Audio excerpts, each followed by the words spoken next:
If you landed on this video, then you have reached Rehatched Designs by Tina Williams, where I do thrift flips. I do upcycles of home decor, things that I've picked up at the thrift shop or given to me, or even things in my own home. Today's video is going to be about 3 flips of risers. These are things that I've found or I've remade. And also in this video, I have a big announcement for those of you that have been watching. You might be interested in this, and maybe some of the new people. So anyway, I'm going to get right to that, and you'll hear the announcement later on in the video. Thanks. So for project number 1, I have a wood plaque that I purchased at a thrift store on a 75% off, and it was probably around $1.50.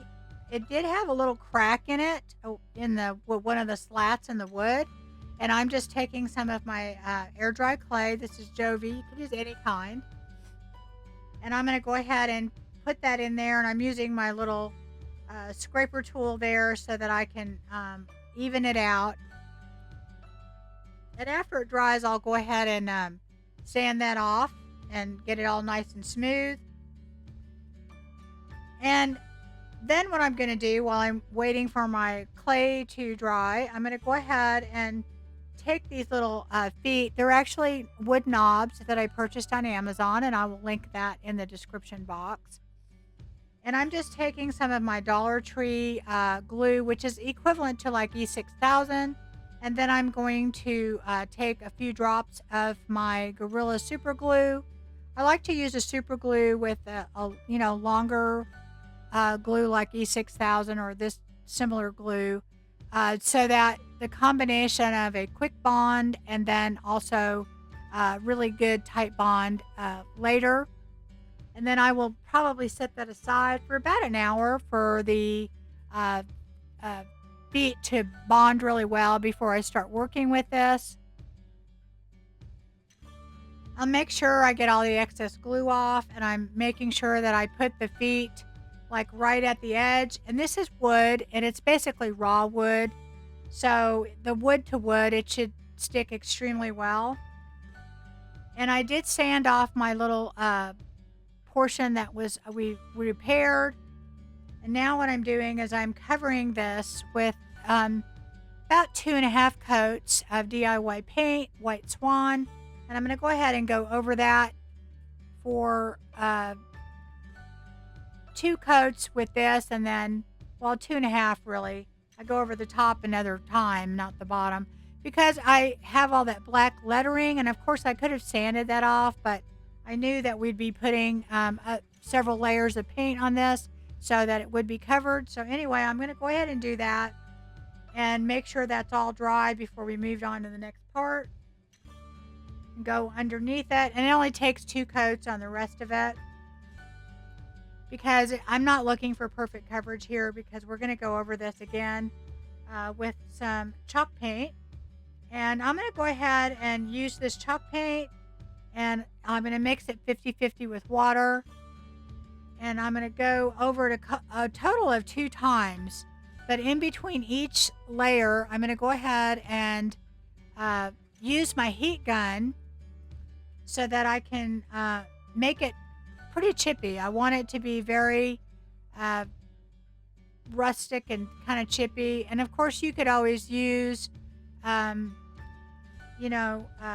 different effects to do that. But I love the way that chalk paint does it. It's a very natural chippiness. And you do have to, because this was raw wood before, the reason I put the DIY paint down first is, first of all, I wouldn't have to use as many coats of the chalk paint, but also because you want to seal that wood with something. Otherwise, you won't get the chippiness that you want. The milk paint will just absorb into the wood. So I'm going over it with 1 coat, and I'm going to do all over the sides, the bottoms, everything with it. And I'm going to take my heat gun, and I'm going to use my heat gun to dry this. And you'll already see the chippiness going over this. And I'm going to do a total of 2 coats. I'll let the first coat dry, And you can see the chippiness, I hope, a little bit. And uh, that effect is just really fun because it's a very natural effect. And, it does help to use your heat gun or a blow dryer or something.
So now I'm putting on my second coat, and I'm going to go through and use my heat gun again while I'm doing that.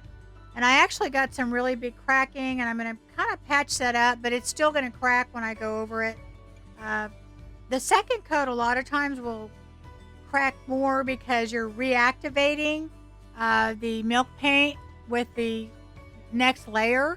So it'll get even more chippy and more beautiful, and I absolutely love it.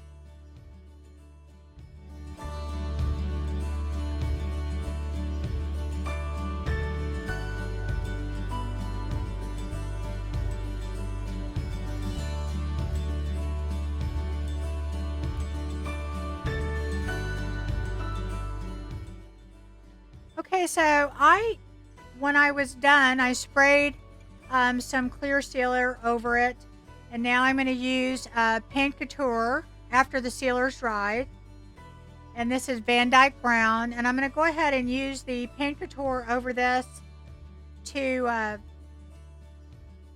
get an effect of it, just a more rustic kind of vintage effect to this. And I especially want to get in like the crevices of all the cracks and all where the lines are in the boards so that you can see them. So yeah, it looks like a lot, but I'm going to be wiping most of it off. So I'm just making sure it gets all in all those little cracks and crevices. And so then I'll go ahead and put this on all over, and it is a sealer, and it's a glaze and a sealer. It really works fantastic as like your last step. And I'm going to go ahead and put that all on, and then I'm going to use a wet rag to wipe off a bunch of it, and I'll even spray mist some water on it and use that to take some off.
So I'm making sure I get it all over, even on the bottom and on the feet.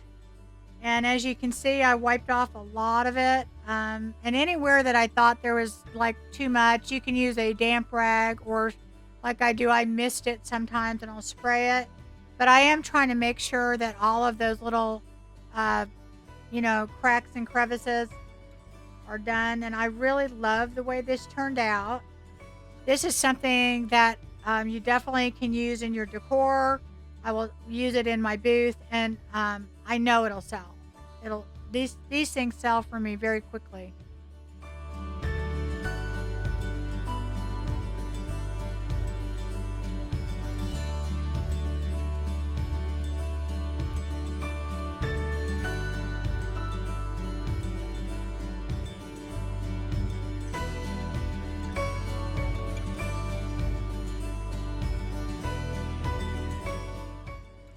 Okay, so project number 2 is another riser. I sell these pretty frequently too, and this is a silver plate tray. This one really doesn't have very much uh, distinction. It's just doesn't have that much character to it. I think I paid less than $3 for this. I have already coated this with several coats of Rust-Oleum Clear Matte Finish, and I have a candle holder that I also thrifted for less than $1. And I am going to be marrying the two. And I also had coated this with Rust-Oleum 2 times. And I'm going to putting some glue. And this is the actual bottom of the candle holder, because there's more flat surface there. And it has that raw surface that will adhere better to the tray. They're both kind of slick surfaces, so you want to make sure you use a good glue and allow it to dry. And I also use some of my Gorilla Super Glue for the quick bond, and I made sure I centered it, get rid of any extra glue residue. And then all I'm going to do is I will put some sort of like books or something on that to just add some pressure while it's drying. I'll let it dry for about an hour before I mess with it. And once that stuff dries on there, it's not going anywhere. It's a good bond. So that's all I do with that. And after it's completely dry, I'm going to go ahead and cover this with a total of about 3 coats of DIY White Swan again. I'm just going to go over the whole thing. And we will go 1 coat, let it dry, turn it over, do the bottom. And of course I will cover the candle holder with that too. And that candle holder is made out of some sort of glass. So it's slick too, but again, I did cover it, do some the Rust-Oleum on it. You want to do some sort of something on there when you're using a slick surface like that for the paint to adhere to, and it gives it a good bond. So you would want to do that prior to some bonding agent. You want to have that down before you put the paint down.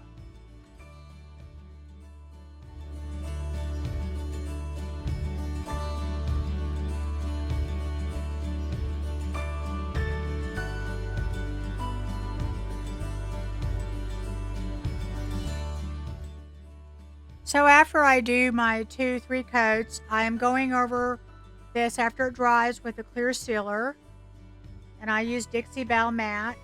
And now I'm using a piece from the Seed Catalog by IOD. And this is a beautiful, beautiful, I love this. It's kind of a burgundy kind of color. It does give me a fall vibe. The big thing to make sure that you want to do is make sure that you have your sealer completely dry before you put on a transfer, or you will have problems again getting your transfer down. And I don't normally do it right on top of paint because I have had problems with that, lifting the paint sometimes. So I usually make sure it's sealed first. So you basically just place your transfer where you want it, and then you use the transfer stick and rub on it if you've not used a transfer before. And you will see the color of the clear plastic on top, that, the carrier of the transfer changing color as you do it. And I go and take a corner and I will lift it up and just keep rubbing. Usually I find that the words are the ones that I have problems with, and I go back over them and just keep going until you can get it all the way off. And after you get it off, you want to take the shiny side of the transfer and burnish the whole thing. Just basically rub all over it, and that makes sure that everything is down really well. And that actually will adhere pretty good. And then you're going to want to put some sort of sealer on top of it. And in our case, what I'm going to be doing is I'm going to be using a clear wax. You can definitely use wax to seal it. The thing is, you don't want to use wax for the sealer before you put the transfer down, because it is virtually impossible to get your transfer to stick. Not totally impossible, but it's extremely hard.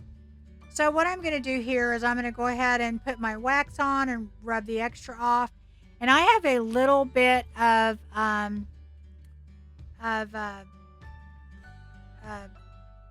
Grunge Gray by Dixie Belle left on my brush, and I purposely left it on there. I just want to add a little bit of vintageness to this.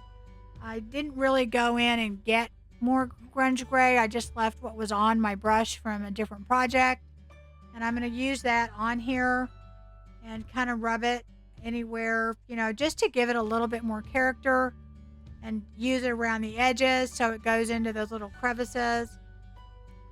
I'm not wanting a super grungy look on this, but I do want it to have a little bit of age, make it look a little bit older.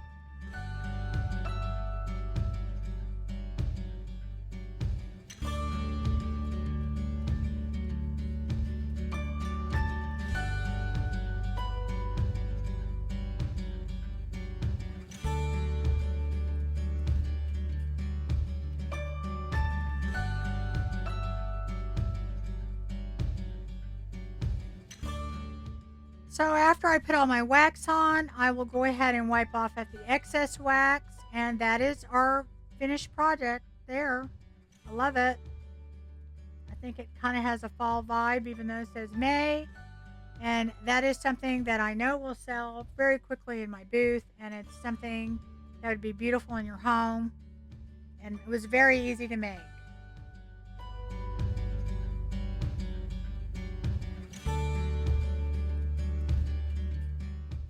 So project number 3 is a little bit more involved than the others.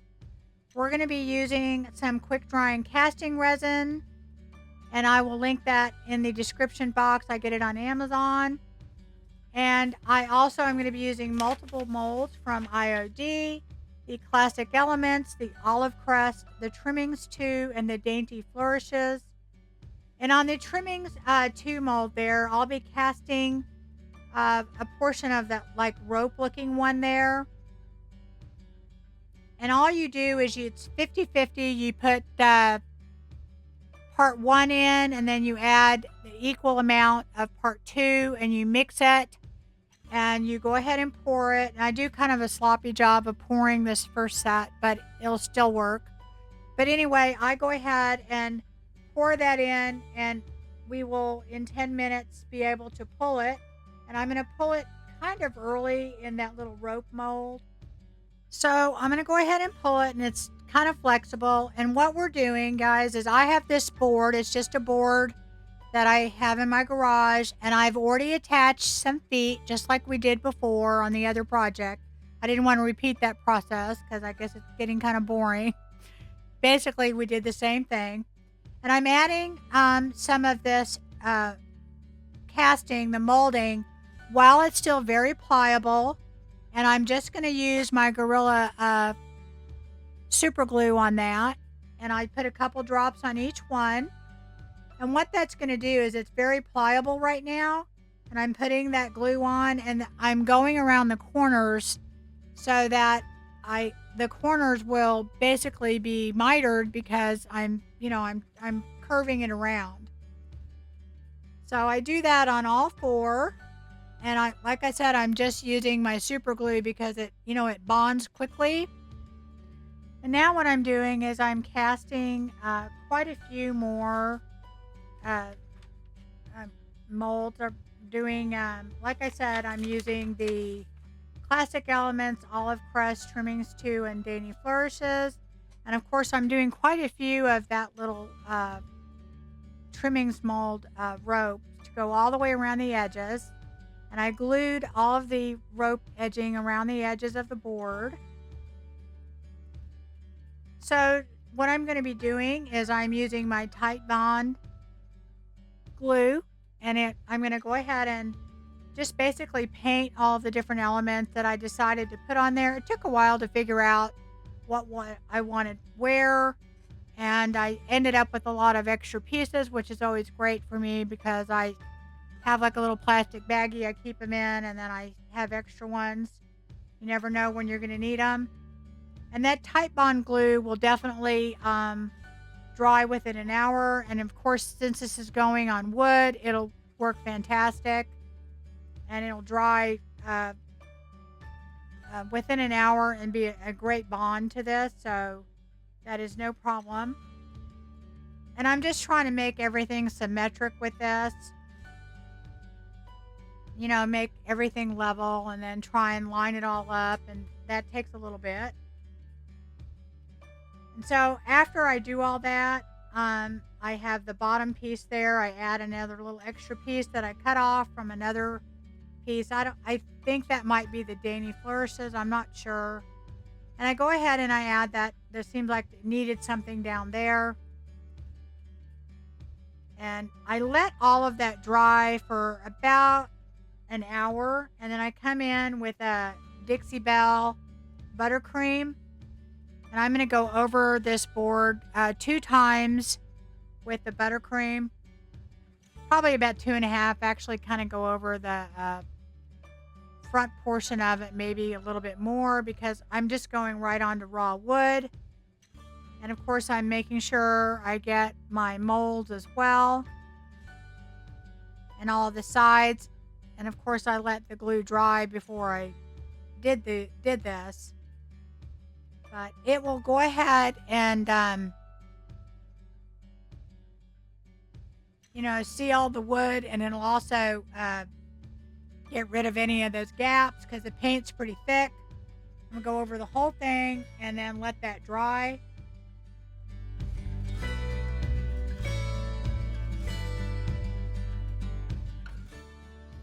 So I go over the whole thing with a matte clear sealer from Dixie Belle. I was using their matte sealer, and I let that dry.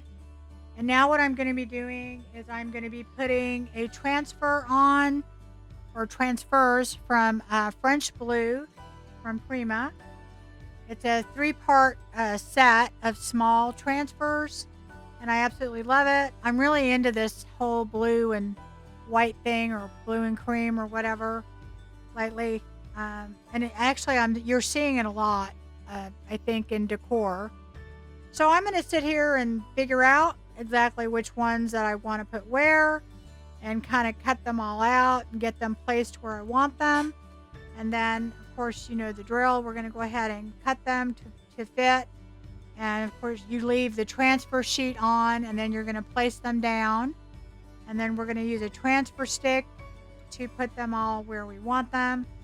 And of course, I cut them and move them around quite a bit before I come, decide where I want them. That whole process takes a little bit for me.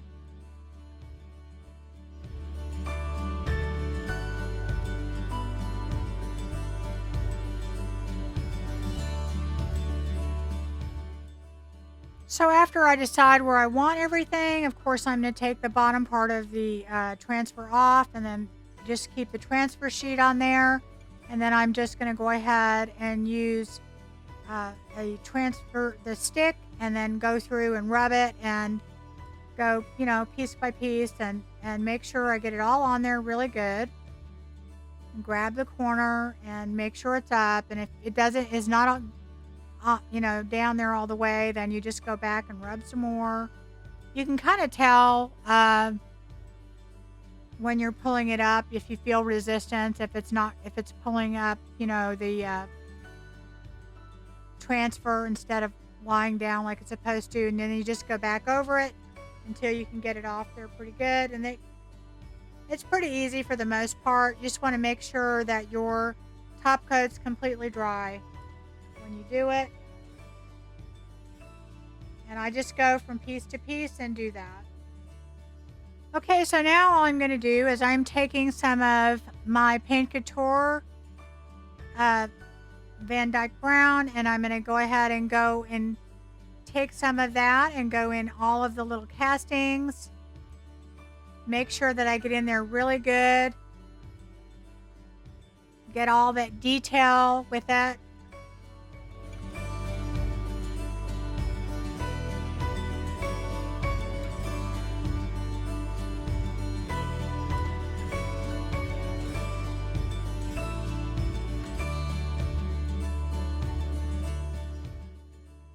So after I've done all that, I'm going to take a damp shop rag and then just go over all of this. And I end up, taking quite a bit of the Van Dyke Brown off of it, especially on the top. But you can see all of the detail that is now. You can really notice it more when you put some sort of a stain or something in there, because you can notice it, but if you don't put anything in there, you won't notice it as much. And I'm going to wipe off a good portion of that, and I'll go in there and take a lot more out with it. And I even use a mister and spray some water on there to get some of it off of it later, and then take my little shop rag and go in all the detail and get that. And now I'm going to go ahead and take a little bit more of it off. I want this to look more vintage, but I don't want to overdo it. And I know some people don't like this step. And if you don't, then you just leave it out, or do it as much as, you feel that you like and what you're comfortable with. And of course I did the sides with the rope molding, and now I'm just making sure I go over the middle portion. And after I do that, I'm taking some Rub and Buff, this vintage gold, and I'm just going to use my finger, and I'm going to go all the way around the whole thing.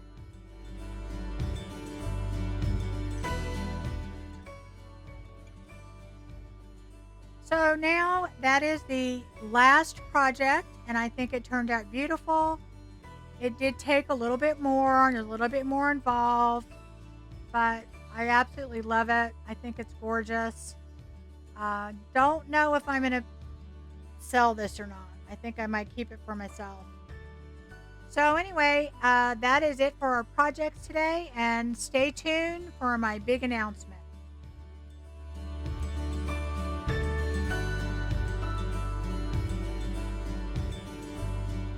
So the big announcement, guys, is basically two different things. I recently had on this channel, if you've been watching, I had been doing thrift flips, and I decided that I was going to go ahead and get a booth.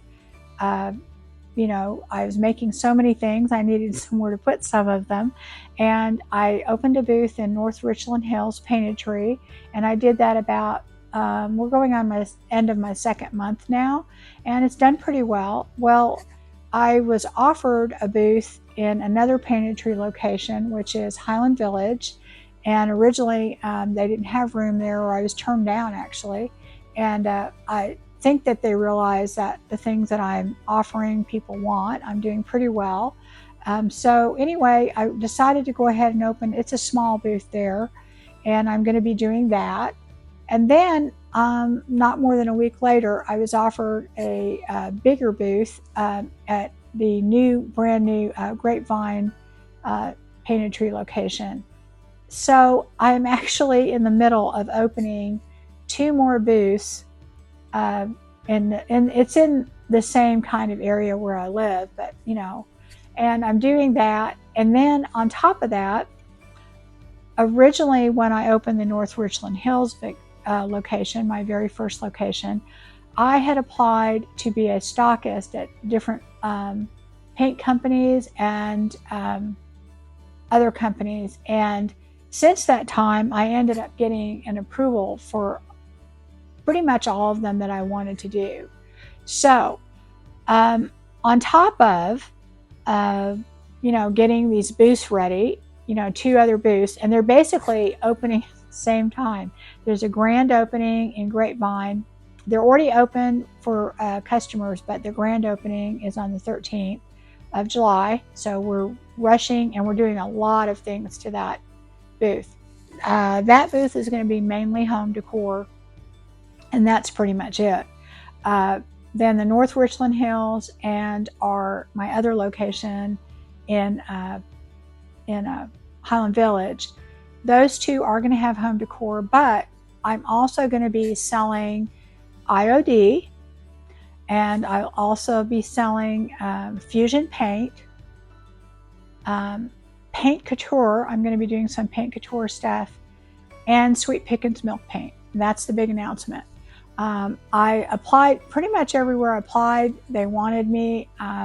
They really thought that I was the kind of person that they wanted representing their brands. So I actually got to pick who I wanted to do business with. And the reason I picked the ones that I did is I love IOD. You see me use it all the time on this channel. And that was an easy one for me. They are coming out with a new release probably in another week or so. And I will offer that not just in my booth, but also on my Etsy and my website. So stay tuned for that. I'll keep you informed on what's going on that. And you are going to love the new release. And that's all I can tell you about it, really.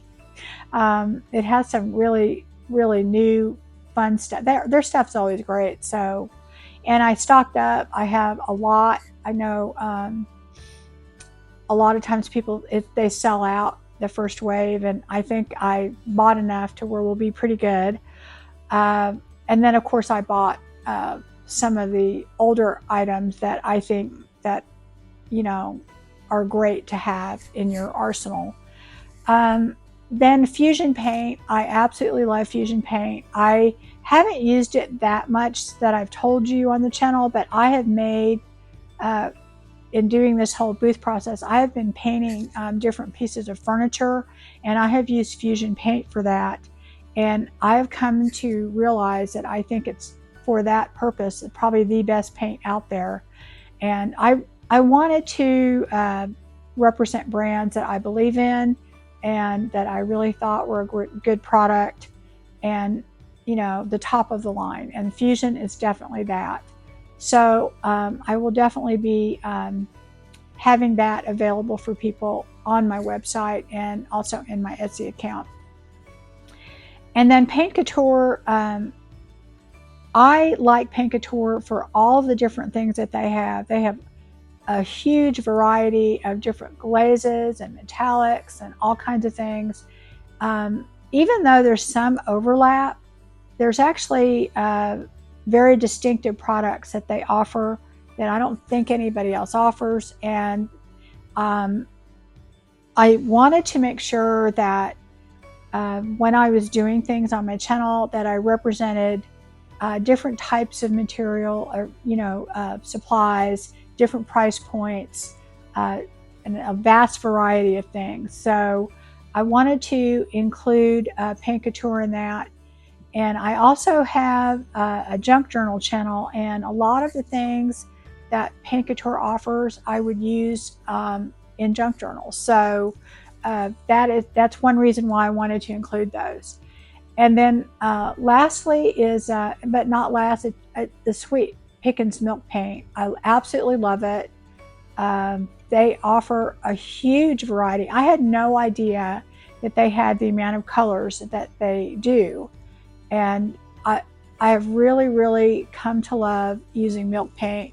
And I wanted to offer that just because I think that that's a great thing to have in our flips and making things over, because milk paint is just a completely different animal than the other types of things. So that will round out everything. I eventually want to offer decoupage papers and that type of thing along with that, because I think those are all of the things that I use. And if I come up with more, then I will do more. But I thought, you know, since I am doing this with you and I use different products, I might as well sell the products that I use that I believe in. So I will be doing that. And so that'll all be ready to go within the next week or so. Definitely I'll be ready for the IOD release. So stay tuned for that. And part of the reason I decided to do that is I am going to be selling products at 2 of my locations, the North Richland Hills and also at the Highland Village location. So I wanted to have products, a good mix of products for people at those locations. Basically because I couldn't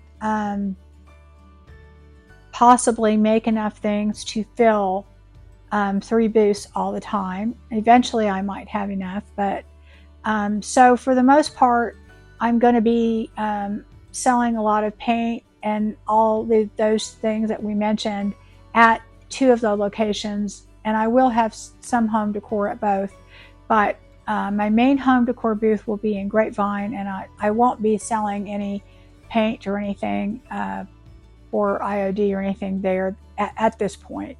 So anyway, that is part of the reason why I did that, is that I wanted to have something that I could offer wholesale that was not something that I had to make, because I couldn't make enough to do all that. So anyway, that is what I'm going to be doing, and that's my exciting news, and I really appreciate you guys coming along with me on this journey. I am going to, since it's pretty darn crazy right now for me, be posting still 1 video a week. I was trying to get to 2, but then this all happened. But I also saw that there was a lot of interest in what sells in my booth and setting up my booth and all that type of thing. So I will be filming as much as I can of doing all of that, because I know there's a lot of people out there that are interested in that type of thing. And I'm planning on maybe having just a regular day or series on basically booth life, what sells, what doesn't sell, setting it up, pros, cons, all that type of thing. So be looking for that, and this is going to be the start of it, and I'm just going to show you the things that my husband and I are doing. He's gotten a second job now with me doing all this, so getting our booth ready, and hopefully you will get some tips from it or ideas. So anyway, I will see you next time, guys, and thank you for watching this video. And if you haven't subscribed, please subscribe. I know only less than 30% of the people that watch my videos are subscribed, so it does help, because right now my videos are very sporadic. Hit that notification bell so you know when I upload a video. And also, it does help out my channel, and it does let YouTube know what you like out there, and they will, keep sending you videos that are similar. All right, take care.